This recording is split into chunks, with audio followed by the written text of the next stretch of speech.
कुमार साहू सरस्वती शिशु विद्या मंदिर अयोध्यापुर संपादक। आज योग कार्यक्रम जी कि आगामी जून 21 तारीख इंटरनेशनल योग डे से अंतर्जातीय योग दिवस को सफल करने आम विद्यालय योग प्रयास 10 वर्ष योग चली कि योग को आउ टिके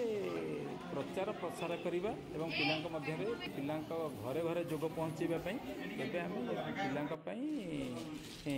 विद्यालय तरफ योग ड्रेस आम आनीचे आज सबू पिला दिहला आज योग ड्रेस जोटा कि पिला आग्रह टी बढ़ योग करने एवं 45 दिन गोटे शिविर चलो आमर ये 45 दिन योग शिक्षा लाभ करेंगे पिला षष्ठ सप्तम अष्टम पिला आज समस्त सब पिला दिहला ड्रेस दिहला 45 दिन धरी योग शिक्षा दिज्व प्रत्येक दिन अपराह्न 5टा ରୁ 6टा घंटाटे धरी दिज्व तापर 45 दिन पर आम आंतर्जातिक योग दिवस जून 21 तारीख दिन सब योग सर्टिफिकेट दिज्व मैंने या कहीं पैसा पत्र स्कूल को दबार ना कि नबार ना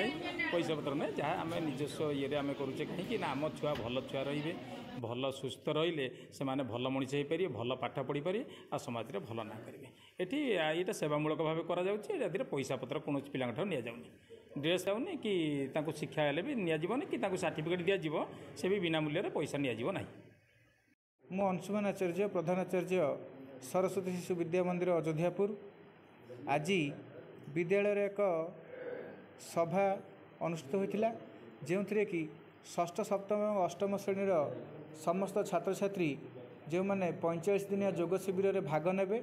एवं ज्ञानपति एकाडेमी ऑफ वोकेशनल एजुकेशन तरफ जो मानू 45 दिन योग शिविर पर से प्रमाणपत्र प्रदान कर निमंते आज पिला गणवेश प्रदान करागला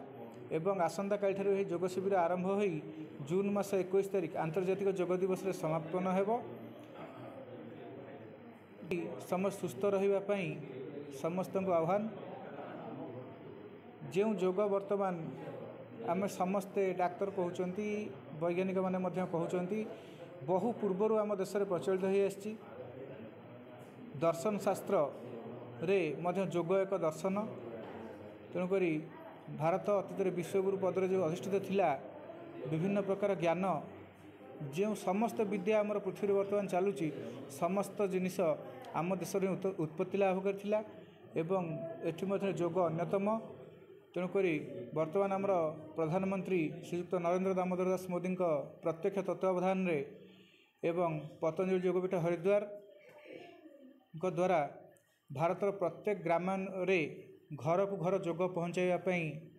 एक सचेतनता कार्यक्रम चली मुझे समस्त को आह्वान करी समस्त सामिल हूँ योग करूँ सुस्थ एवं निरोग रुहतु। जय जगन्नाथ। मो श्री बाबाचरण साहू यही सरस्वती शिशु विद्या मंदिर अयोध्यापुर परामर्शदाता भाव मत मोर प्रिय छात्र तथा संगठक तथा प्रधानाचार्य हेमंत कुमार साहू मत सब आमंत्रण जनाती आज गोटे परम सौभाग्य आज सुंदर गोटे परिवेश भितर जो कार्यक्रमटी है योग संक्रांतीय योग शिविर आज उद्घाटन है और पिला को उत्साहित करने गोटे गोटे योग पोशाक आज वितरण कराला। मुख्य अतिथि भाव में योगेंद्र जितेंद्र बाबू जहाँ आम सागर जोग देती सुदूर निश्चिंत कोइलू आसी से भी बहुत सुंदर सुंदर कथा सब योग संपर्क कहले आमर अतिथि मैंने जिते जन थे प्रकाश सार थे और समस्ते योग को आप्रिसीएट कर बल आम रोग को केमती हटई पार डाक्तरखाना आमको जावाक पड़ो औषध खोजा पड़ोनी यही तारी उपरे समस्ते वक्तव्य रखते जहाँ बहुत सुंदर भाव में पिला ग्रहण कर आशा रखू जो 30 जन पिला आज उपस्थित थे समस्ते क्रमागत भाव में सबुदिन 5टा ରୁ 6टा योग क्लास जोगदेवे और निजक निरोग रखा संगे संगे दीर्घायु हे और परिवार सदस्य मानक से कथा बांटे। बहुत बहुत धन्यवाद। मु अमिता पंडा मु अयोध्यापुर शिशु मंदिर गुरुमाटे आज आमर ज्ञानपति एकाडेमी सार आसते आम पिला मानकु योग विषय बहुत कथा कहले आ ड्रेस बंटन कराला 45 दिन जो शिविर आमर विद्यालय चालू रही